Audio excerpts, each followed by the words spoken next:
Imagine living near a border where the sound of gunfire replaces birdsong, where families flee with nothing but memories, and where every sunrise brings uncertainty. This is not just a story of two nations, it is the story of survival, conflict, and the invisible wounds left behind by the battle between Cambodia and Thailand in the late 20th century. Southeast Asia was a region of shifting powers, post-colonial struggles, and deep ideological divisions. Cambodia, once a peaceful kingdom, descended into chaos after years of instability. The Vietnam War had spilled over into Cambodian territory during the 1960s and early 1970s, and in 1975, the Khmer Rouge came to power. Under Pol Pot, the country suffered a brutal genocide, as the regime attempted to transform society through extreme agrarian socialism. Nearly 2 million people died in just 4 years. By 1979, the Vietnamese army invaded Cambodia, toppling the Khmer Rouge and installing a new government made up of Khmer Rouge defectors and communists loyal to Hanoi. This move angered China and caused unease in neighboring Thailand, which shared a long border with Cambodia, Thailand, backed by Western allies such as the United States, opposed Vietnam's occupation of Cambodia. This aligned with broader Cold War dynamics, where the region became a proxy battlefield between rival ideologies, capitalism, and communism. Refugees began pouring into Thailand, many fleeing from violence or the devastation left by years of war and famine. Khmer Rouge fighters who survived Vietnam's attack regrouped near the Thai border and began launching guerrilla operations. As Vietnamese forces pursued them, tensions rose with Thailand, whose military faced repeated cross-border incursions and shelling. Though not officially at war, Thailand found itself entangled in the violence, attempting to defend its sovereignty, while managing an overwhelming humanitarian crisis. The situation was further complicated by the presence of other resistance groups, international aid agencies, and covert foreign support, all operating in the border areas. This period was marked by a fragile balance, where military actions, refugee movements, and international politics were deeply intertwined, making the Cambodia-Thailand conflict one of the most complex regional struggles of the post-Vietnam War era. After being overthrown by the Vietnamese invasion in 1979, the Khmer Rouge retreated from the Cambodian capital and established strongholds along the remote jungles and mountainous areas near the Thai-Cambodian border.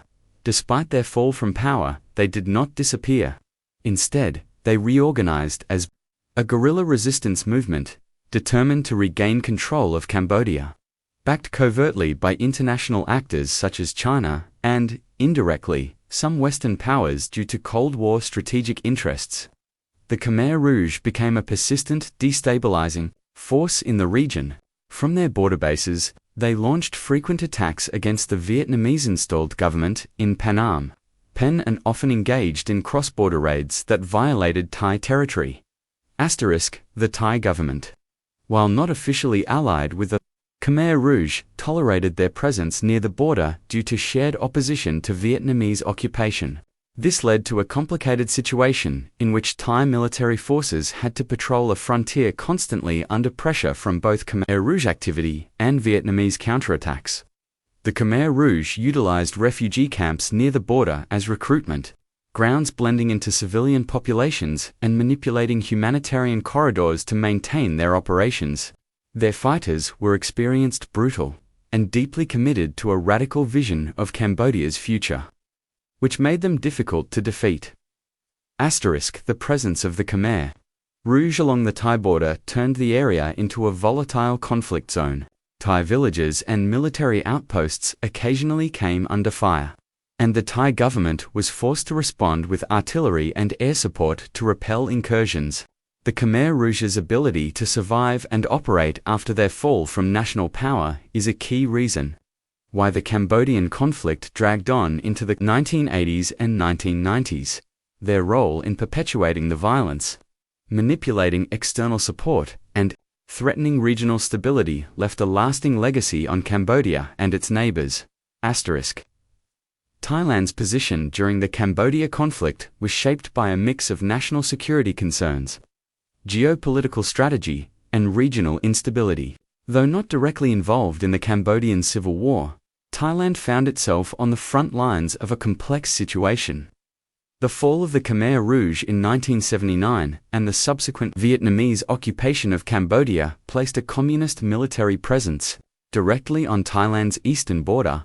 This was seen by Thai leaders as a significant threat, especially within the broader Cold War context where Thailand was aligned with the West and wary of growing Vietnamese and Soviet influence in Southeast Asia.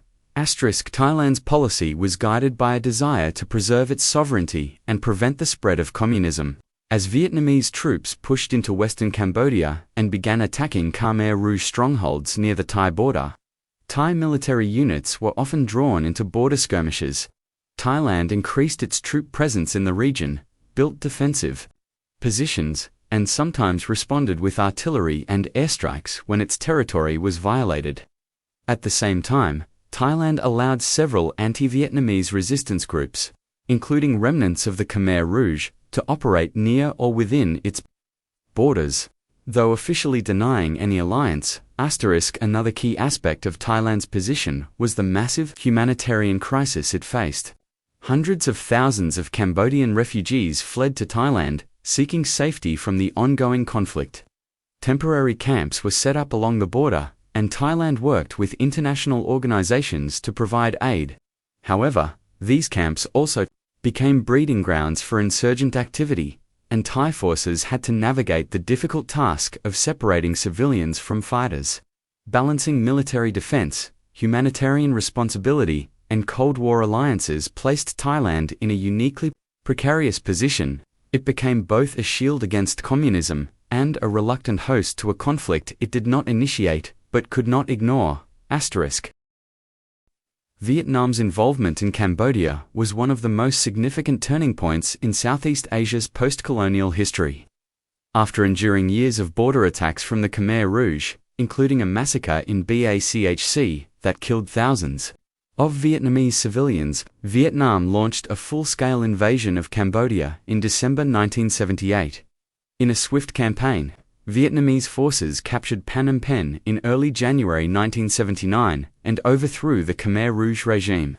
Vietnam then installed the People's Republic of Kampuchea, a new government led by Cambodian communists who had defected from Pol Pot's movement and aligned themselves with Hanoi, Vietnam. Justified its intervention as a liberation effort to stop the genocide and restore order in Cambodia. However, many neighboring countries, including Thailand, and international actors like China and the United States, viewed the occupation as an expansion of Vietnamese and Soviet influence in the region. The presence of over 100,000 Vietnamese troops in Cambodia alarmed Thailand, which now faced a hostile military force close to its border. Skirmishes between Vietnamese forces and Thai military units became common, especially as the Vietnamese pursued Khmer Rouge fighters into Thai territory or fired across the border. Vietnam's long-term occupation created a protracted conflict. Despite its military strength, Vietnam faced stiff resistance from the Khmer Rouge and other anti-Vietnamese groups that received support from China and some Western countries. The war drained Vietnam's economy and isolated it diplomatically, particularly from the West and the ASEAN bloc. The occupation lasted a decade, and during that time, Cambodia became a fragmented battleground with multiple factions vying for control. Vietnamese forces remained engaged in both military operations and nation-building efforts, but struggled to achieve lasting stability. Their involvement deepened regional tensions and turned Cambodia into a focal point of Cold War rivalries that deeply affected relations with Thailand and the wider world. The conflict in Cambodia was deeply shaped by the wider context of Cold War politics, and ASEAN, formed in 1967 to promote regional stability, played a critical role in responding to the crisis. When Vietnam invaded Cambodia in 1978 and installed a new government, ASEAN nations, particularly Thailand, Malaysia, Singapore, and Indonesia, viewed the action as a direct threat to regional sovereignty and balance. They feared that Vietnam, with backing from the Soviet Union, aimed to expand its influence across Indochina, undermining the independence of smaller nations and shifting the power dynamic in Southeast Asia. ASEAN countries did not recognize the Vietnamese-installed government in Cambodia, and instead continued to support the ousted Khmer Rouge regime's seat at the United Nations. Despite global awareness of its brutal record, this decision was not rooted in sympathy for the Khmer Rouge but in opposition to what ASEAN perceived as Vietnam's aggression. The alliance aligned itself with China, the United States, and Western powers, forming an unlikely coalition that sought to pressure Vietnam to withdraw and restore Cambodian sovereignty through diplomatic means. China, in particular, saw Vietnam as a Soviet proxy and supported anti-Vietnamese forces, including the Khmer Rouge, to counterbalance Soviet influence in the region. Thailand, as an ASEAN member and immediate neighbor of Cambodia, found itself at the heart of this geopolitical struggle. ASEAN's diplomatic strategy involved isolating Vietnam on the international stage while calling for a negotiated settlement that included all Cambodian factions. Conferences were held, resolutions passed, and diplomatic channels opened to create a political solution. However, real progress was slow due to deep mistrust and conflicting global interests. The Cambodian conflict, therefore, became a Cold War flashpoint in Southeast Asia, with ASEAN striving to uphold neutrality and independence amid the pressures of superpower, rivalry, and regional instability. The conflict between Cambodia, Vietnam, and Thailand during the late 20th century triggered one of the most significant refugee crises in Southeast Asia. Following the fall of the Khmer Rouge regime in 1979 and the subsequent Vietnamese occupation of Cambodia, hundreds of thousands of Cambodians fled their homes in search of safety. Many were escaping not only the violence of war but also famine, forced labor, political persecution, and the remnants of Pol Pot's brutal regime. Thailand, sharing a long border with Cambodia, became the main destination for these displaced people. Makeshift refugee camps sprang up rapidly along the Thai-Cambodian border, often in areas exposed to fighting and shelling. The camps, including well-known ones like Koh Adang and Site 2, became temporary homes for families who had endured unimaginable trauma. Conditions were harsh, with overcrowding, disease outbreaks, limited food supplies, and a constant sense of insecurity. International humanitarian organizations, including the United Nations and the Red Cross, mobilized quickly to provide aid, food, medical care, and protection. Yet the challenges were overwhelming. Many camps were located in contested zones where Khmer Rouge fighters and other rebel groups operated or sought refuge.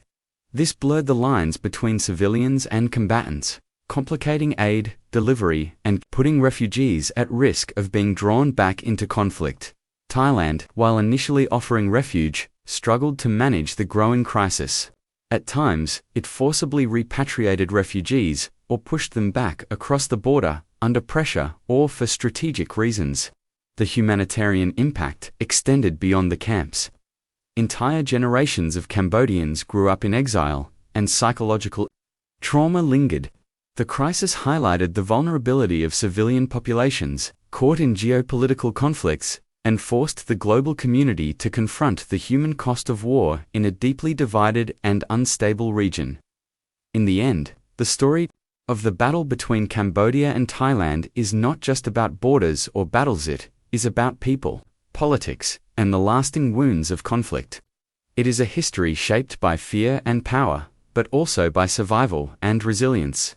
From the fall of the Khmer Rouge to the waves of refugees who crossed into Thailand, from Cold War rivalries to the brave efforts of humanitarian workers, every moment reflects a region struggling to find peace in the shadow of war. Though the guns eventually fell silent, the echoes of that era still shape the lives, memories, and relationships between nations today. By remembering this history, we honor those who endured it and remind ourselves of the human cost of conflict and the value of peace that must never be taken for granted.